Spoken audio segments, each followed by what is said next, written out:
উনি বলছেন সংবিধানও তো নাই তো নাই, সংবিধানে অনেক কিছু আমরা মানি না, ঠিক আছে মানি না, তাহলে সরকার কেন বলে এটা একটা সাংবিধানিক সরকার? সরকার তো বলে, সরকার তো যেদিন তারা জুলাই ঘোষণাপত্র প্রকাশ করলো ওটা পড়ে দেখেন, ওটা 20 নম্বর ধারায় কি আছে, তারা বলছে আমরা একটা সাংবিধানিক সরকার।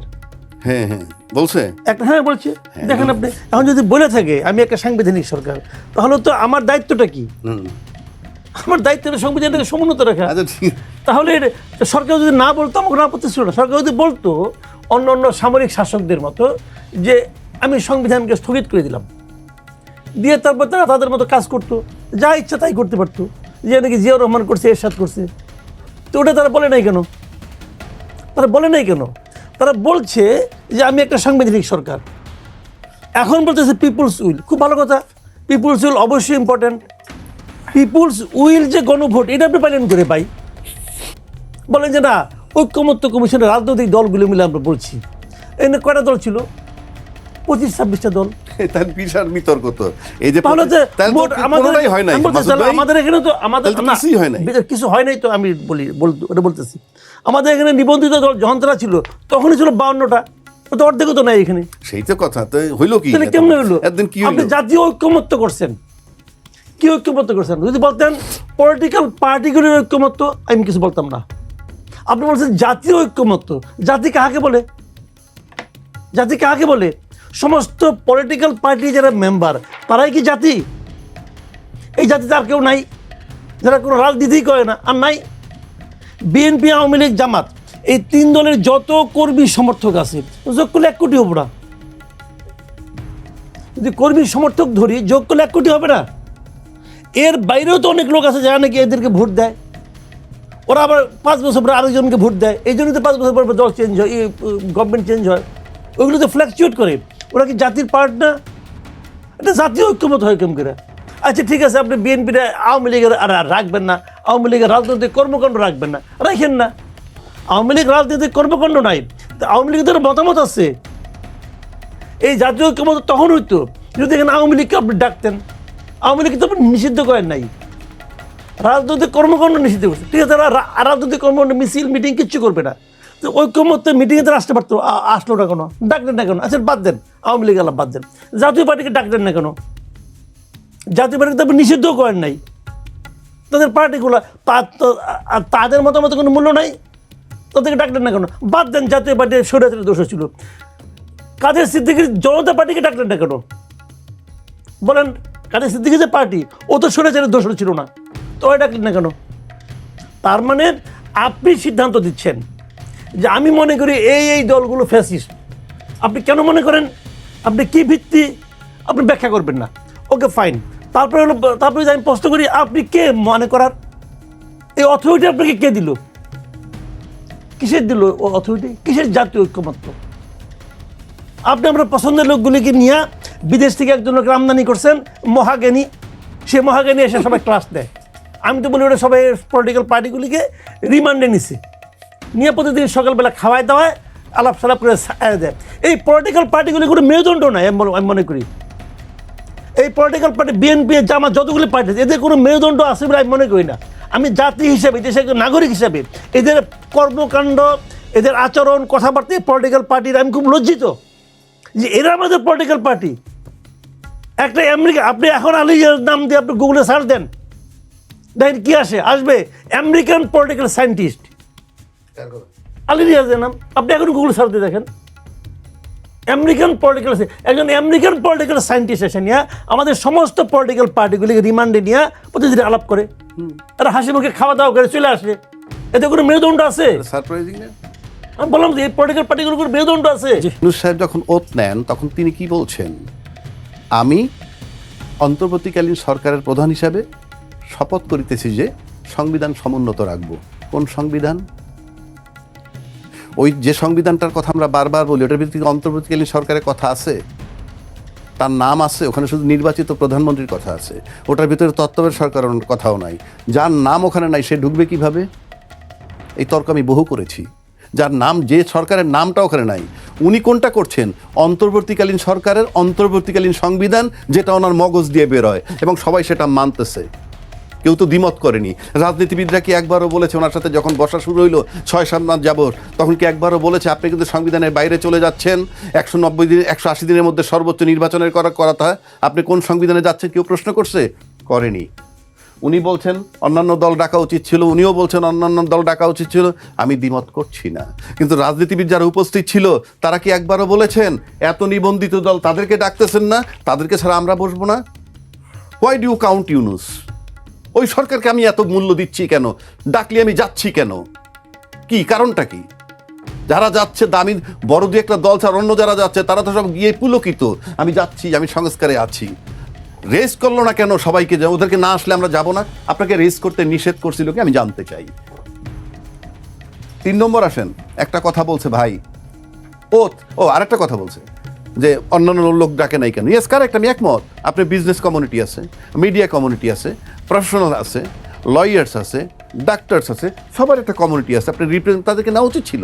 কিন্তু এই প্রশ্নটা রেস করবে কে? ভয়েসটা কার?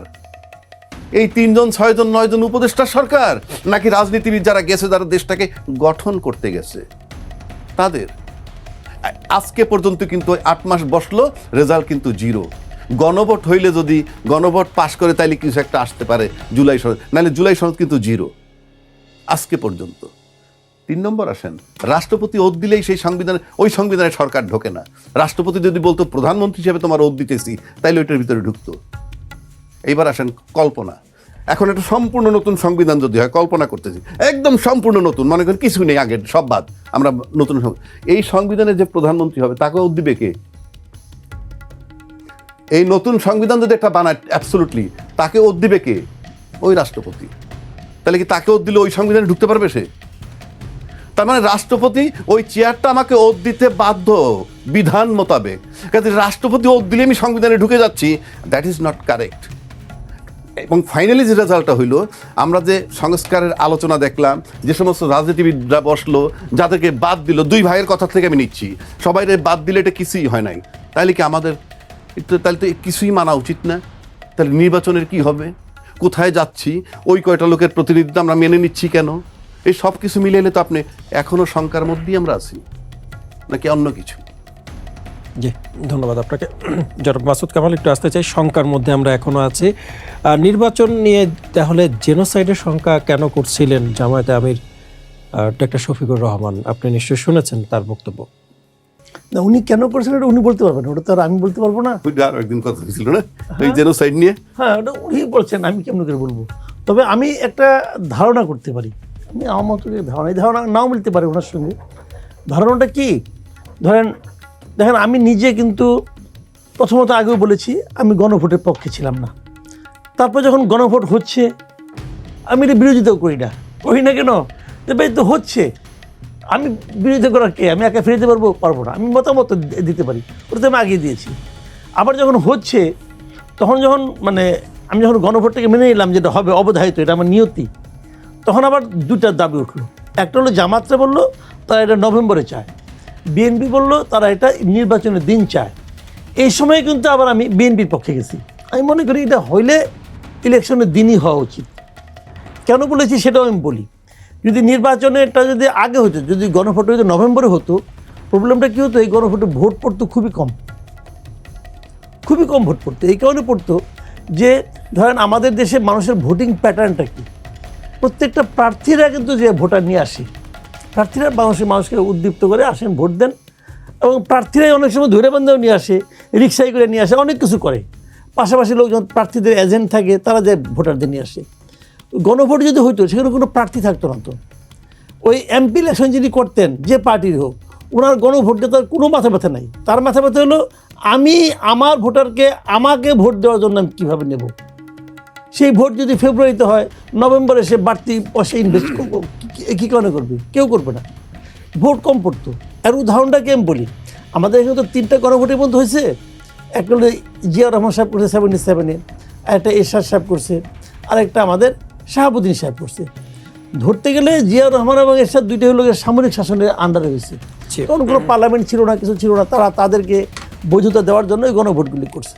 বাট 91-এর যে গণভোটটা হয়েছে তখন পার্লামেন্ট ছিল, এবং গণভোটটা এভাবেই হয়, আগে পার্লামেন্টে একটা সিদ্ধান্ত নেয় আমরা এটা যোগ করব। করি জনাব মাসুদ কামাল, একটু যোগ করি, একটু ভিন্ন বিষয়ে যোগ করি আপনার কাছে। সেটি হচ্ছে তরুণদের যে রাজনৈতিক দল আছে তারা একটা সময় দলে ছিল, দল থেকে যখনই বহিষ্কার হচ্ছে বা পদত্যাগ করছেন তখনই কিন্তু বর্তমান যারা থাকেন তাদের বিরুদ্ধে মুখ খোলা শুরু করেন এবং সেখানে অনেক তথ্য বের হয়ে আসে। আবার পাশাপাশি একটু জানতে চাইবো যে ট্যাগিং এর রাজনীতিটা আপনি কিভাবে দেখবেন? দেখবো, আমি এইটাকে শেষ করে নিই, যেহেতু এটা বলা শুরু করছি, জি, এটা শেষ ছোট করলে করে হবে কি জানতে চাই। জি। মানে ক্লিয়ার হবে না, আমি ছোট করে শেষ করছি। জি। তো ওই 91-এ যে গণভোট, ওই গণভোটটাকে আমি মনে করি রিয়েল একটা গণভোট ছিল, প্রেসিডেন্সিয়াল সিস্টেম থেকে পার্লামেন্টারি সিস্টেমে যাওয়ার জন্য। সেখানে জানেন ভোট পড়ছিল কত? অনলি 34.9%। তার মানে 35%ও পড়ে নাই। তার মানে 65% ভোটার একটা জেনুইন কজ, সেই কজের গণভোটেও অংশ নেয় নাই। আর এটা নিয়ে তো বিতর্ক আছে। এই গণভোট যখন আপনি করবেন, দেখা যাবে ভোট পড়তো, যদি আগে হতো ভোট পড়তো 30%-এর মতো, এটা তো আরও ভয়ঙ্কর হতো।